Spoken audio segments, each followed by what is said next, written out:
Sure. We have something, every community in the Commonwealth has to go through what's called a coordinated program review.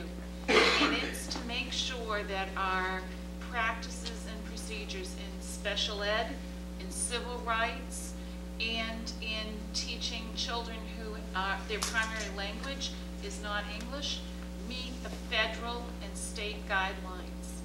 And Pam Bowden and I have been working on this pretty much since last November on a daily basis. It's an enormous task to make sure that you meet all the federal and state compliance rules. If you do not, you are in jeopardy of losing your federal funds. For this community, it is over $500,000. So you want to make sure that we are doing our jobs and that we are in compliance. That's one piece of it. The other thing is, it's the right thing to do for your children. And we need to follow those rules. If we don't, we have to do what's something that's called a corrective action plan. And that's after the Department of Education will be here for a week. They'll be here the week of April 14th to the 18th. And they will be going into classrooms, reviewing student records, looking at our policies and procedures, interviewing staff from the superintendent down to a paraprofessional. It's an enormous review. 4 people come, and it's very lengthy. They interview parents in the special ed area. They'll be getting surveys, and also for students who have English as a second language, the parents receive surveys. So this is a big deal, and we need to make sure that it's done correctly. I think the most important thing, however, is that people are not aware that in the last 3 years we've gone from 2 students whose primary language was not English to 16 this year. These are children who come from homes where their primary language is different, and in North Reading's case, typically it's generally Hispanic languages. We are being represented by those 16 children have 10 primary languages: Ukrainian, Dutch, Bulgarian, Tagalog, which is a Filipino dialect, French, German, Arabic, and Spanish, and Portuguese. So we are looking at an enormous diversity, and we are required by state and federal law to provide something called sheltered English immersion, which is working with students whose primary language is not English and teaching them English, and at the same time teaching them our curriculum frameworks. We need to do this. These children deserve this, and we have done an extraordinary job with a 33-hour-a-week tutor. The children are passing MCAS. They are doing quite well, but as it increases, the demand increases.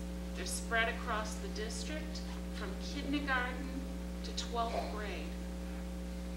So that tutor is on the road to all 5 schools on a daily basis. And so it's really a huge demand. And it will, I believe it will only increase. Thank you, Chris. Pam, if I could maybe direct a question to you. As Director of Curriculum and Technology, Pam's responsibility is managing the curriculum K-12, also supporting teachers, mentor programs, professional development, and is also responsible, the other, actually 75% of her job is focused on the overall coordination of technology. The first part, we've had tremendous staff turnover in the last 4 to 5 years. With 200 base teaching staff, we've hired anywhere each year from 30 to 38 new teachers into our district. And when you think about teachers in the first, second, and third year of employment, out of the 200 teachers, approximately 90 of them are in the first 1, 2, and 3rd year of work.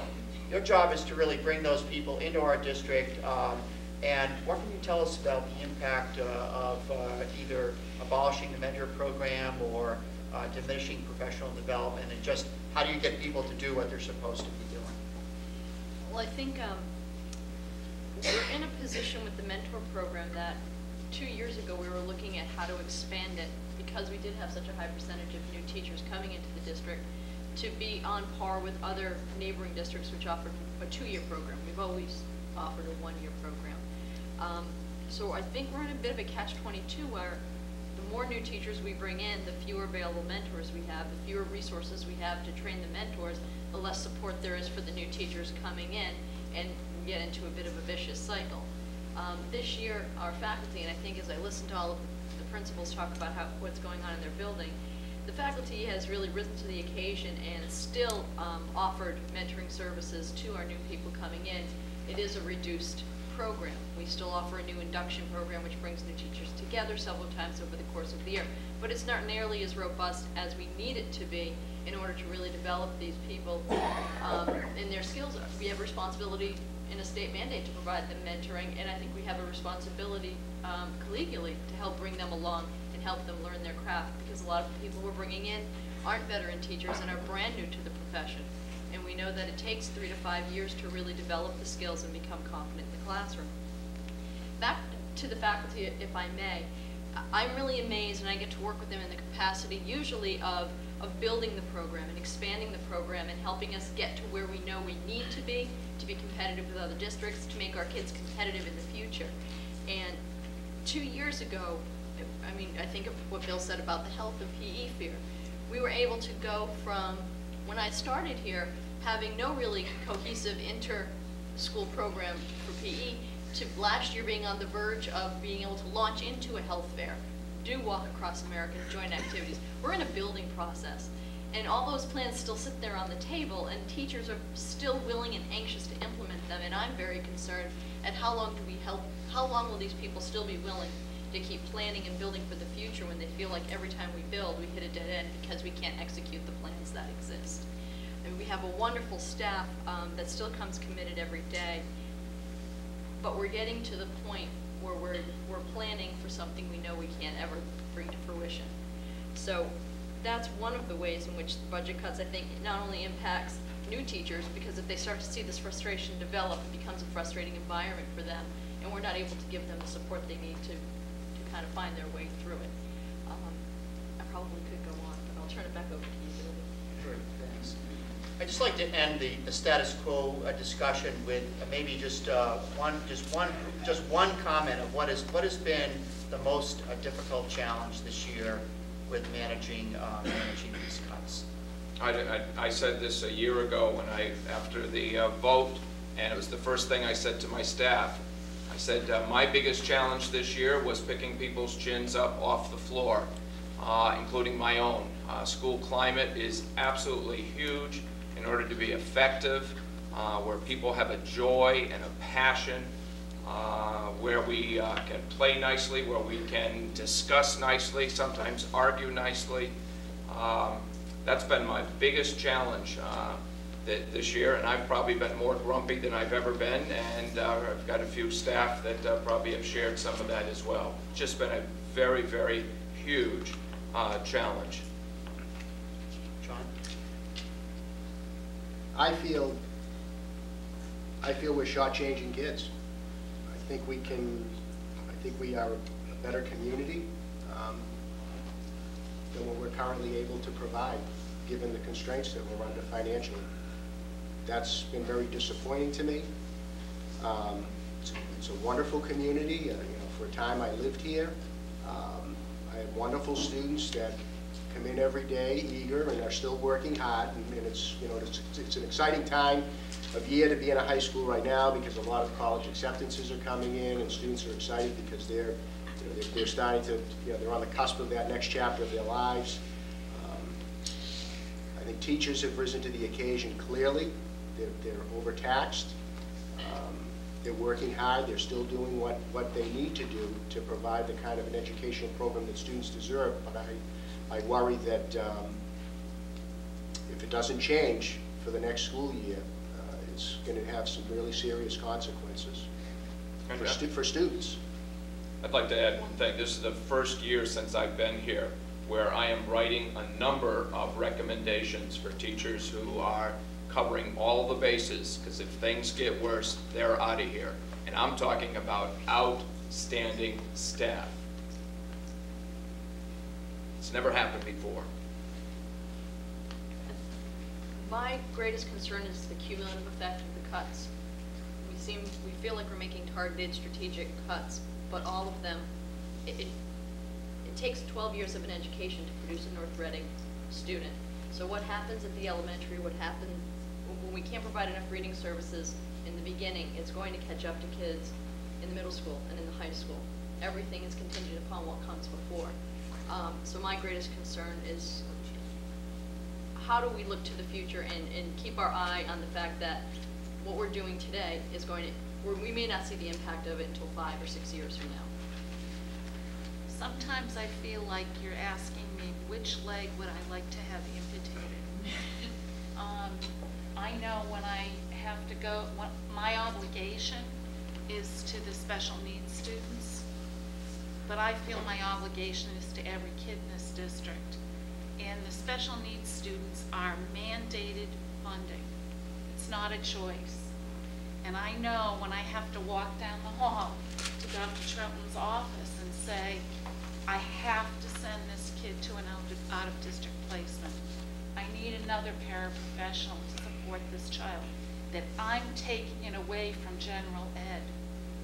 That's where it's coming from.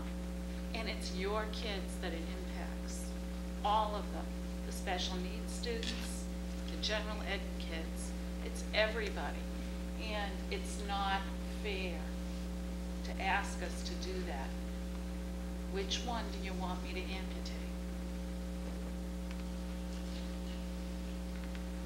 I think we all feel the biggest obligation to the kids, and for me, it's giving teachers what they need in order to make this the best place for kids. That's the biggest challenge, being the person who's there to listen, providing the resources, and there's always a fine line every single day between discouragement and inspiration.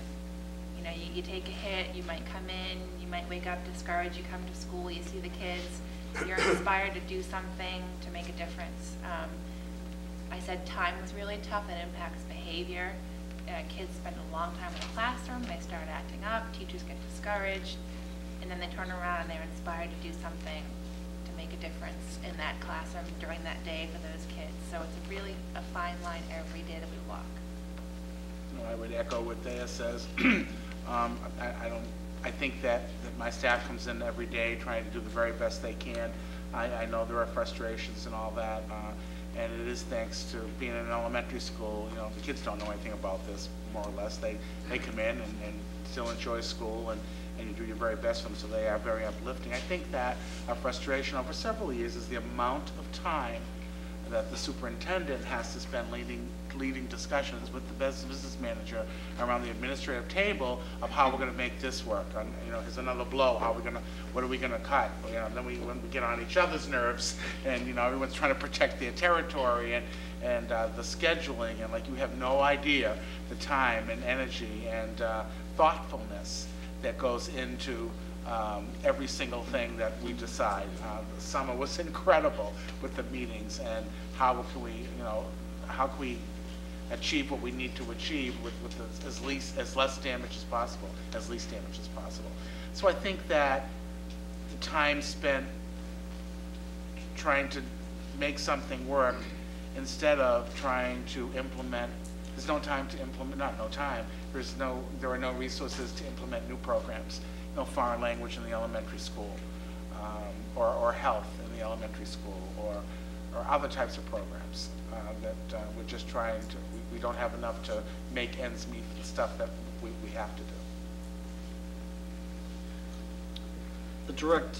The direct impact kind of is the cycle you talked about. It immediately is the students with their everyday. The adults and the professional faculty and staff work so hard to provide K-12 students with the best experience possible.